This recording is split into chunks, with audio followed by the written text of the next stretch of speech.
Témoignage Francelina, une journaliste brésilienne. Je veux témoigner quand le Seigneur m'a appelée, j'étais dans le monde dans un bourbier de boue, j'ai grandi dans un collège de religieuses, de Rio de Janeiro. Au lycée de Santo Amaro, je vivais dans l'ignorance à la recherche de la vérité. J'ai passé un certain temps dans cette institution, car je voulais être la fille de Notre-Dame Marie. Mes parents étaient riches mais ils ne connaissaient rien du Dieu vivant. Je ne le connaissais pas non plus. Je travaillais dans le journalisme pendant 23 ans de ma vie laïque. J'étais là sous les griffes du diable. Je travaillais comme attachée de presse, j'exerçais ma profession pendant de nombreuses années. J'avais l'habitude d'offrir des services de presse à des personnalités politiques connues au Brésil et j'avais un programme de radio et de télévision. Mais j'étais arrivée au point de ma vie où j'avais besoin de Dieu. J'avais un grand désir de rencontrer le Dieu vivant, car je croyais qu'il existait, mais je ne savais pas quoi faire pour l'atteindre. J'avais une graine de foi. À la suite de cela j'ai dû joindre plusieurs religions, sectes et hérésies. J'étais auparavant dans le catholicisme, puis dans le bouddhisme. Plus tard, je me suis retrouvée dans le spiritisme et la Rose-Croix, puis dans la numérologie du contrôle qui est le contrôle de l'esprit. J'ai parcouru le chakra, les mantras, et j'ai étudié le tarot et les pierres, et j'ai fini en candomblé, la secte brésilienne. J'ai vécu 17 ans dans le couvent de Satan. À l'âge de 17 ans je suis devenu le maître des forces divines de la nature. Je devais accomplir beaucoup de sacrifices et obligations de parvenir à ce niveau. Mon corps a été ouvert au rasoir 5 fois en 17 ans. J'ai bu du sang et j'ai ouvert la tombe dans les cimetières pour faire des rituels de gloire. C'est pourquoi j'ai eu du succès et de l'argent, mais il y avait un vide en moi. Durant de nombreuses années, j'étais dans des rituels et je buvais de l'eau sale, provenant d'animaux de boucherie mélangée à des racines de feuilles. C'était une eau puante sentant mauvais. J'ai bu de cette eau sale jusqu'au jour où le Seigneur Jésus m'a pris avec sa main forte. Il m'a sauvé et j'ai cessé de boire cette eau sale. J'ai commencé à boire l'eau cristalline pure et sainte de la fontaine du trône de Dieu, que seul le Seigneur Jésus peut donner. Il a dit, si quelqu'un a soif, qu'il vienne à moi, et qu'il boive. Celui qui croit en moi, des fleuves d'eau vive couleront de son sein. Un jour, j'ai versé beaucoup de sang de bête et j'ai bu beaucoup de sang. En conséquence, mon alliance a été rénovée et j'ai conclu de nouveaux pactes avec l'esprit de la nature. Après, j'ai pris une douche. Je me souviens que ma tête était rasée pendant ce rituel. Ce fut quand je prenais une douche que quelque chose d'extraordinaire se produit dans ma vie. Mon corps était submergé par un sentiment incroyable que je n'ai jamais ressenti auparavant. C'est à ce moment-là que j'ai pensé à un cantique que j'ai appris au collège des religieuses qui parlait du Seigneur. C'était venu dans ma tête. Je me suis assis là dans la salle de bain sous la douche. C'était le plus long bain de ma vie. À partir de ce jour-là, j'ai passé 30 jours à pleurer devant Dieu car je voulais lui connaître. Il y avait en fait une grande guerre pour mon âme, car le diable se battait pour mon âme à cette époque de ma vie. L'ennemi ne voulait pas lâcher prise. Pourtant devant moi il y avait le chemin menant à Jésus et au royaume des cieux. Un dimanche où je suis descendu dans mon garage pour aller à l'église, à ma grande surprise, l'ennemi avait vidé tout le carburant de la voiture. Alors que j'avais laissé le réservoir plein, je me suis assis dans ma chambre en pleurant. Quand des amis sont venus, ils m'ont trouvé dans cet état. Ils étaient inquiets et ils m'ont demandé ce qui n'allait pas. J'étais stressée et j'ai demandé de l'eau qui m'a été donnée. Un de mes amis a ouvert la parole de Dieu et m'a donné Matthieu 5 qui parle des béatitudes.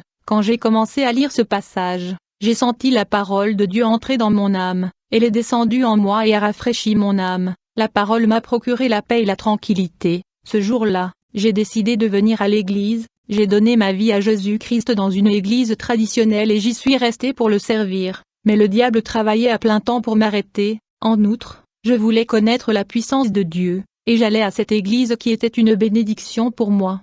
Chaque semaine, j'achetais les meilleurs vêtements pour aller à l'église. Je fréquentais l'église et lisais la Bible. J'aimais les histoires de la Bible, mais dans mon âme, je voulais encore plus que cela. Je voulais expérimenter la puissance et la présence de Dieu. Un beau jour, mon mari me dit, « Franceline, il y a un service religieux de l'Assemblée de Dieu, le jeudi, et si vous voulez on peut aller prendre part. » J'assistais déjà à une église, qui était une église traditionnelle, mais je voulais quelque chose qui changerait ma vie. Je voulais un autre contact et une autre expérience. Quelques jours plus tard, je suis allée avec mon mari à cette église. Nous avons été reçus par une sœur accueillante qui m'a serré dans ses bras et on a eu une conversation amicale. Très vite j'ai rejoint le service, où il y avait beaucoup de monde. C'était un jeudi à 15 heures, mais il y avait beaucoup de monde. Je pensais que ces gens n'avaient rien à faire. J'étais curieux de voir ce qui se passait là. C'était ma curiosité journalistique. Je me suis assis sur cette chaise qui semblait m'attendre, et puis la louange a commencé. L'église était pleine et il y avait des gens qui parlaient des mystères et des langues inconnues. J'ai commencé à avoir peur. J'ai dit que cela devait être le Macumba. Alors que le service continuait, j'ai commencé à trembler. J'ai réprimandé ce tremblement qui m'arrivait au nom de Jésus-Christ. Je voulais sortir mais je ne pouvais pas me relever, car mes jambes tremblaient. À la fin je suis tombé sur ce sol froid, mais je n'ai pas perdu la conscience. La puissance de Dieu était tombée sur moi et j'ai été baptisé du Saint-Esprit de Dieu à cet endroit, et je rentrais ivre avec l'Esprit. Je me suis de plus en plus saoulé et ce jour-là, ma vie a changé de façon dramatique. Mon fils a remarqué le changement et m'a dit que j'étais fanatique. Il y a eu un changement total et une transformation totale lorsque la puissance de Dieu est tombée sur ma vie. Pourtant Satan essayait de jeter le doute et l'incrédulité sur l'action de l'Esprit de Dieu. Le Saint-Esprit de Dieu a ouvert ma compréhension. Je pouvais lire et comprendre et discerner la parole de Dieu. C'était quelque chose de génial. Louange soit rendue au nom du Seigneur. À ce moment-là Satan est tombé à terre dans ma vie dans le nom de Jésus. Juste après cette expérience,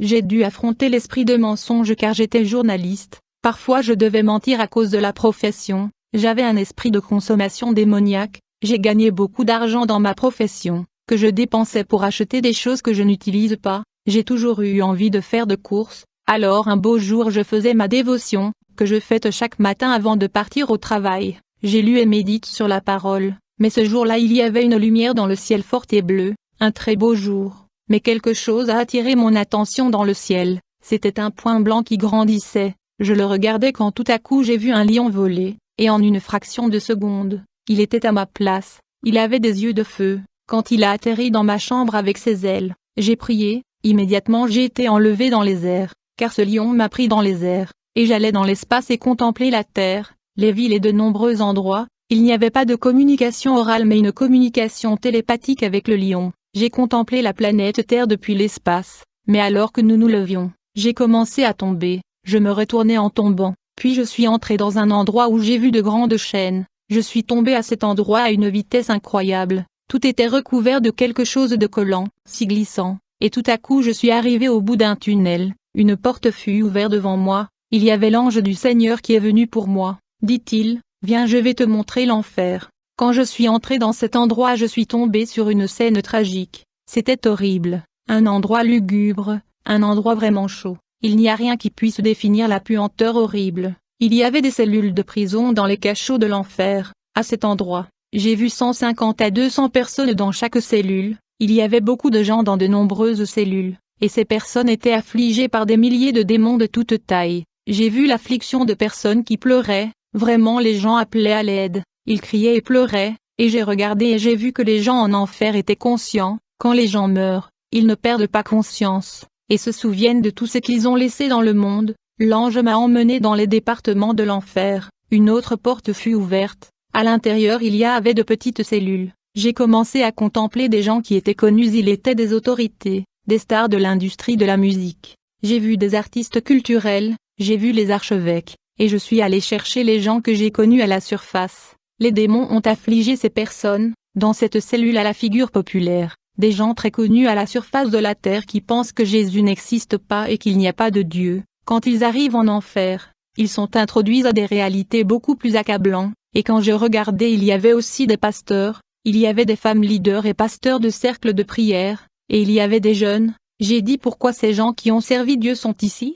L'ange me dit, ce pasteur avait l'habitude d'enseigner que l'enfer n'était pas ce qui comptait car ils étaient déjà sauvés. Il disait une fois que vous avez accepté Jésus, vous êtes déjà sauvés. Elle enseigne que vous n'avez pas besoin de vous inquiéter du ciel ou de l'enfer et que nous sommes sous la grâce pas la loi, me dit l'ange. Les femmes dirigeantes et les 3 jeunes qui se trouvaient en enfer étaient des gens qui se disputaient avec les gens, ils causaient la dissidence. La division au sein de l'Église, c'était aussi des gens qui volaient Dieu car ils n'étaient pas fidèles avec la dîme. Les voleurs n'entreront pas au ciel. Nous pensons qu'un voleur est seulement celui qui vole des biens d'autrui, pourtant ceux qui ne donnent pas la dîme sont de voleurs. Beaucoup volent Dieu, la dîme et la fidélité au culte divin. Le voleur n'entreront pas dans la gloire de Dieu. Nous volons Dieu dans les dîmes et les offrandes, comme il est écrit dans la parole, qui est la vérité et la lumière. Nous devons y marcher, car c'est notre manuel. L'ange du Seigneur m'expliquait ce qui se passait en cet endroit en enfer, me dit-il, ceux qui étaient là étaient pleins de commérages et de calomnies qui les ont conduits dans le feu.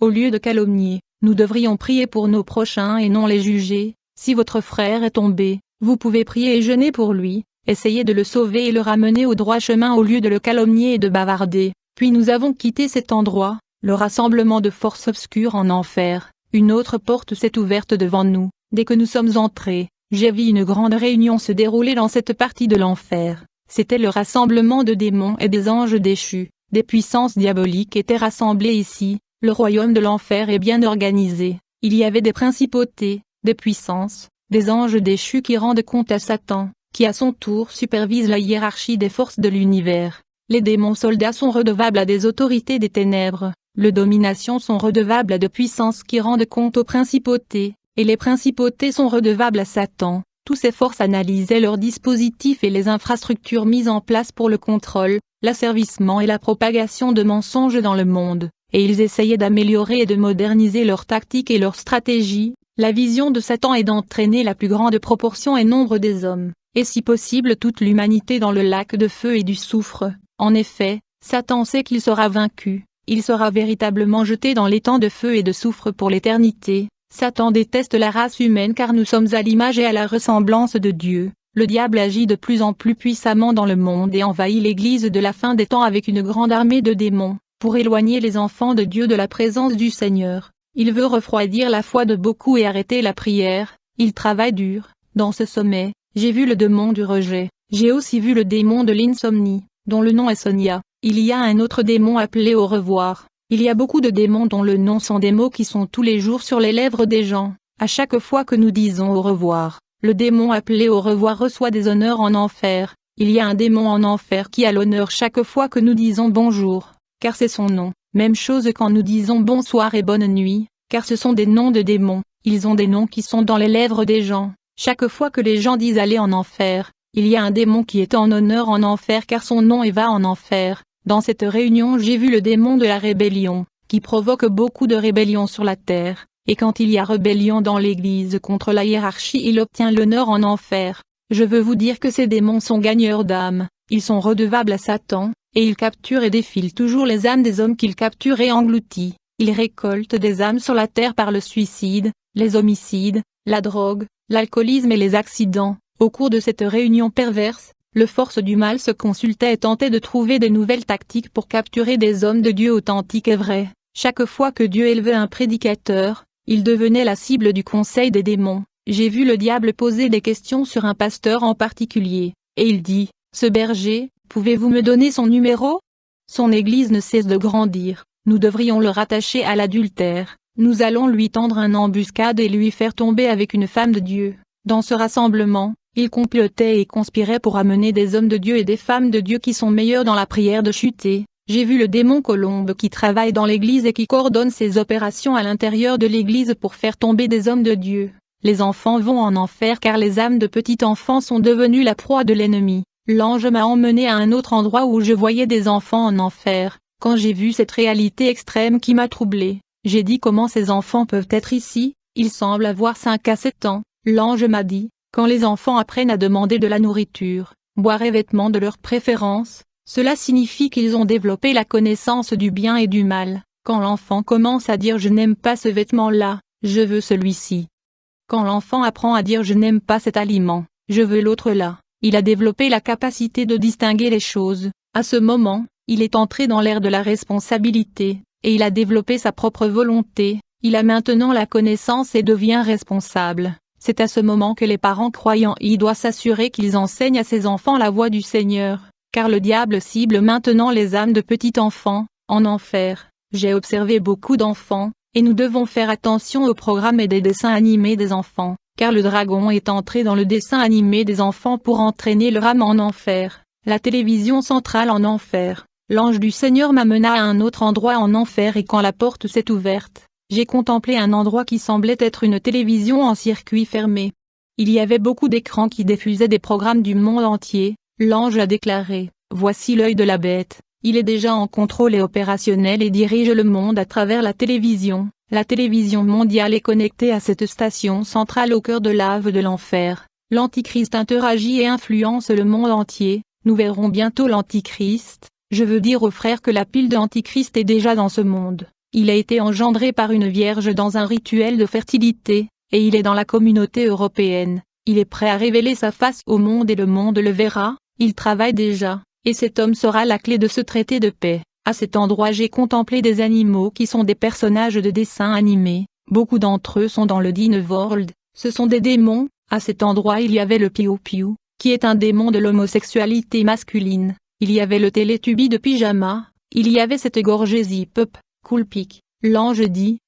Tous ces personnages sont des démons, tous les personnages de films d'horreur sont des démons, aujourd'hui tous ces démons sont déjà dans le monde. À cette époque, certains d'entre eux étaient en préparation pour être libérés sur la terre, tout était déjà préparé en enfer, et j'ai regardé toutes ces caricatures, je me disais mais mes enfants regardent tout ceci, je pensais que c'était très mignon. L'ange m'a dit, quand les enfants s'assoient devant l'écran et pour regarder ces dessins, les démons entrent par l'audition et la vision, et ils se logent dans le ventre et le corps des enfants. Une fois que ces démons entrent dans les enfants, ils vont se mettre à travailler et à modifier la personnalité des enfants et à changer leur attitude. Souvent l'enfant va commencer à avoir un problème de sommeil, l'enfant commencera à être affecté par les démons du rejet. Tant que le démon restera dans l'enfant, l'enfant grandira avec des pensées telles que personne ne m'aime, mon père ne m'aime pas. Le démon du rejet le suivra dans l'église, entre amis, dans le lieu de travail. Le démon du rejet organisera et préparera le terrain pour l'esprit de dépression,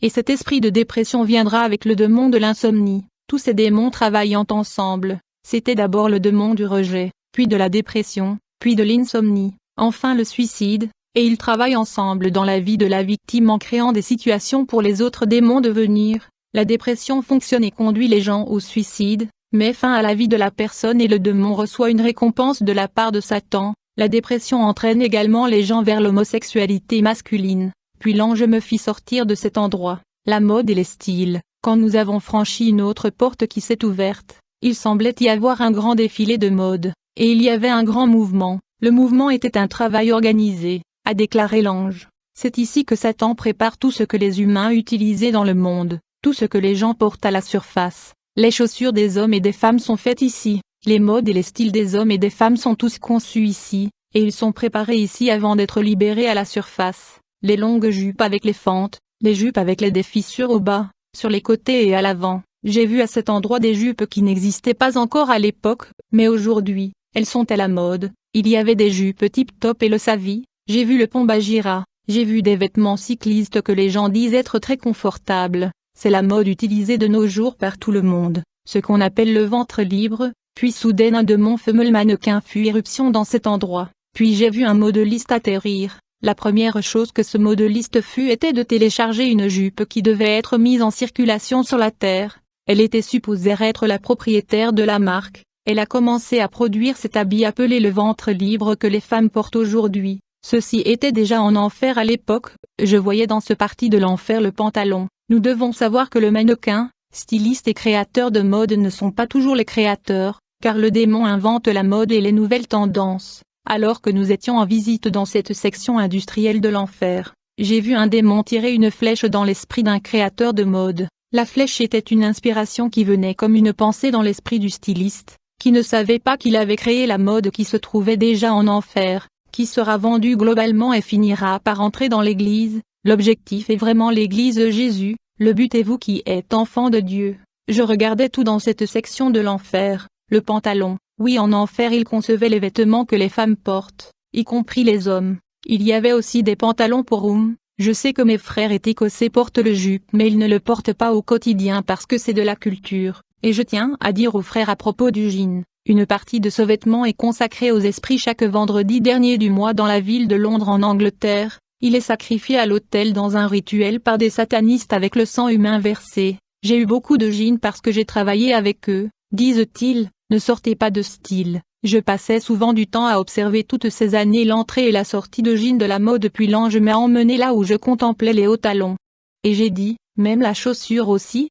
L'ange me montra un démon féminin. Elle était transfigurée. Elle était habillée avec une jupe qui révélait sa partie intime. La jupe marquait ses parties intimes. Toute sœur venant à l'église avec cette jupe causera le péché dans l'esprit de deux frères. Les jupes étaient là et les chaussures. Maquillage, produits de beauté et bijoux. Puis l'ange m'a emmené par une autre porte. J'ai trouvé un grand banc et il y avait toutes sortes de produits de maquillage, cils des yeux, le poudre pour le visage était là, les rouges à lèvres, la dernière collection des produits de beauté était tout là-bas en enfer, de toutes les couleurs qui n'existaient pas encore ici. J'ai vu les vernis à ongles de toutes sortes, bien aimés, tout ce qui cache la vérité est un mensonge, le maquillage est un mensonge. J'ai contemplé la teinture pour les cheveux de cette année, dans cette section de produits de beauté, j'ai tellement aimé les boucles d'oreilles accrochées, boucles d'oreilles en argent et en or, des bracelets de hanches, rencontre avec le prince de ce monde, puis l'ange m'a emmené ailleurs, tellement organisé et beau,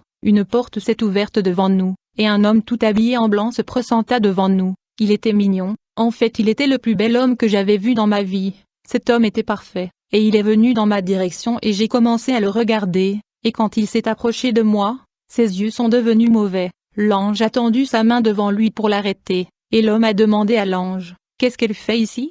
À ce moment les griffes ont commencé à sortir de cet homme, il a commencé à se transformer, et ses vêtements ont commencé à se déchirer, il a commencé à devenir monstrueux et c'était horrible. Je me souviens de films d'horreur, ils perdent en comparaison avec le diable car il est vraiment moche, un œil tout boggy sur tout le côté poilu, il était plutôt brun-vert un peu bizarre. J'ai dit, Jésus, emmène-moi loin d'ici, et à ce moment où j'ai appelé le nom du Seigneur Jésus, j'étais pris de cet endroit, le royaume des cieux, tout à coup j'ai atterri sur une belle paysage verte différente, je ne l'ai jamais vue sur la terre, l'ange qui était là en enfer me dit, je vais vous montrer la gloire de Dieu, car le ciel est magnifique, je suis entré dans cet endroit où j'ai entendu la musique du ciel retentir. La mélodie était douce. Il n'y a pas de musique similaire sur terre et personne ne peut produire et créer le son de ce chant céleste que les anges et le Saint des cieux émettaient. La multitude prenait part à ces musiques devant le trône et il y avait des milliers d'anges assistant à la grande réverbération qui était la gloire de Dieu.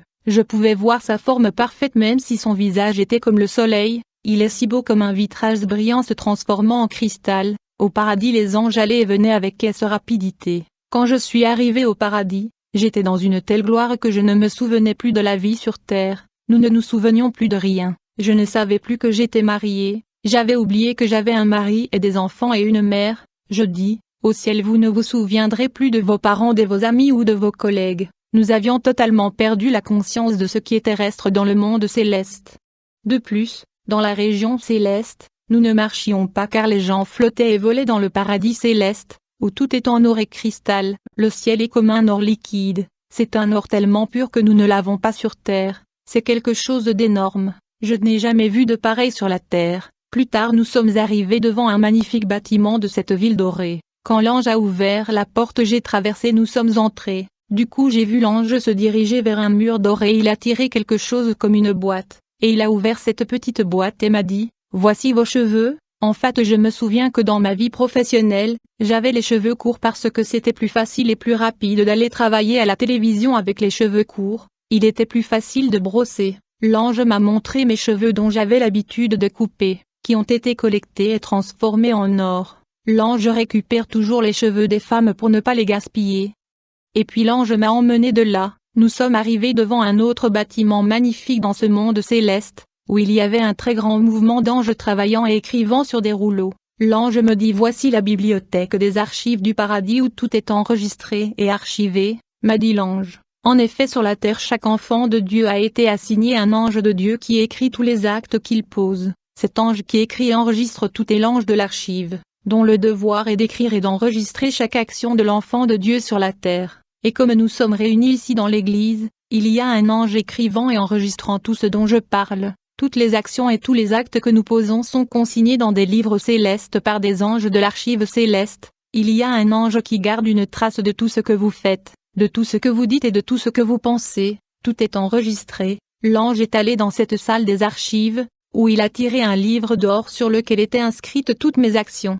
Il est venu avec ce livre d'or et il l'a ouvert, et me dit, tout est écrit. L'ange me dit, quand la bonne nouvelle de l'évangile est prêchée, aussitôt que les gens viennent en Christ, le Seigneur efface tous leurs péchés et les jette tout dans la mer de l'oubli. Vraiment tout ce que tu as fait avant ta repentance a été jeté dans la mer de l'oubli. C'est de le moment où nous levons la main et confessons nos péchés que tous nos péchés depuis la naissance sont effacés et oubliés. Nous sommes ainsi des nouveau-nés et des nouvelles créations, dont les péchés ont été jetés dans l'oubli pour ne plus jamais être rappelés. C'est quand nous naissons de nouveau dans l'esprit que le Seigneur attribue à chacun un ange des archives et des records. dont le devoir est d'écrire tout ce que nous faisons et disons. Tout est enregistré et archivé dans le librairie du royaume des cieux. Étant donné que nous sommes maintenant une nouvelle création, l'ange enregistreur des archives écrira chacun de nos actions et actes tout au long de la journée alors que nous sommes éveillés. Au moment où nous allons dormir, cet ange des archives et de l'enregistrement montera au ciel, et l'ange gardien sera laissé là pour nous protéger la nuit lorsque nous dormons.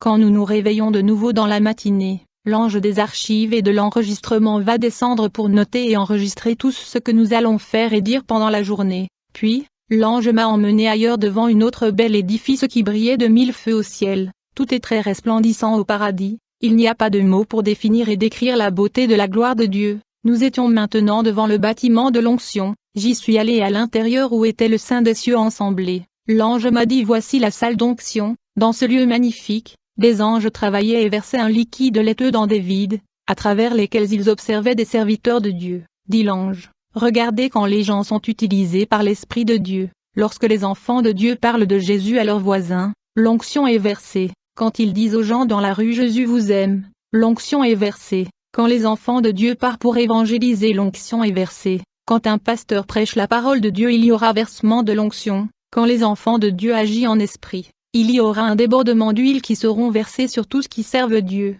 Puis nous avons quitté ce bâtiment céleste et nous sommes arrivés devant un autre bâtiment magnifique. Lorsque nous sommes entrés, il y avait un mouvement des calices. En réalité, il y avait des verres d'or et des coupes en or. J'ai contemplé ces très beaux coupes d'or. Tout au ciel est très beau, très parfait, et j'ai vu certains de ces calices vides qui avaient un peu de liquide, d'autres débordaient déjà. L'ange me dit: voici les larmes qui sont récoltées des prières du saint sur la terre. Les anges recueillent les larmes qui tombent de nos yeux quand nous sommes dans la présence du Seigneur, lorsque nous pleurons dans la présence du Père, lorsque nous recherchons l'Esprit de Dieu, lorsque nous pleurons avec nos problèmes et nos difficultés pour le Seigneur. Nos larmes sont recueillies dans ces coupes d'or. Lorsque ces larmes commencent à déborder, les bénédictions aussi débordent, les pétitions seront délivrées. Nos larmes ne restent pas sur la terre, elles ne restent pas sur le sol, elles sont prises lorsque vous lavez votre visage après avoir prié. Il y a des moments où nous nous sentons cette grande joie dans nos esprits et les larmes coulent.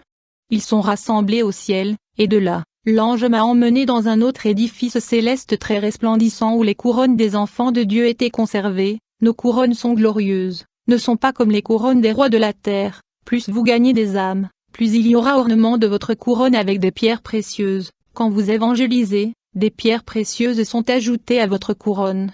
Vous devez faire l'œuvre de Dieu.